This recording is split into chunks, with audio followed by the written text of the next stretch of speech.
preceding signal was a test of the NOAA weather radio warning alarm device for stations KEAS C61 Mobile, KEAS C86 Milton, WWF 55 Jackson, KIH 59 Dillister, WNG 646 Britton, WNG 640 Leakesville, and WNG 607 Greenville. During potentially dangerous weather situations, specially built receivers can be automatically activated to warn of the impending hazard. Tests of the signal and your receiver's performance are normally conducted by the National Weather Service between 9 and 10 a.m. and between 6 and 8 p.m. each Wednesday. If there is a threat of or existing severe weather within the area Wednesday, the test will be postponed until the next available good weather day.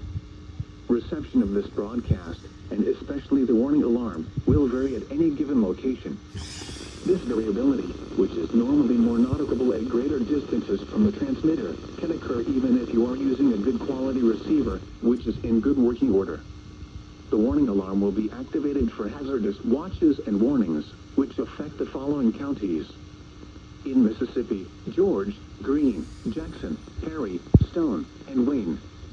In Alabama, Baldwin, Butler, Choctaw, Clark, Coffee, Conecuh, Covington, Crenshaw, Escambia, Geneva, Lowndes, Mobile, Monroe, Pike, Washington, and Wilcox. And in the Florida Panhandle, Escambia, Okaloosa, Santa Rosa, and Walton.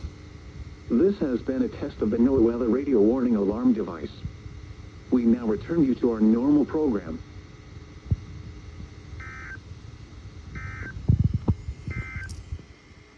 The National Weather Service in Mobile has issued a flash. And there's a weekly test for Florida. They do it around 9 a.m. It's really weird.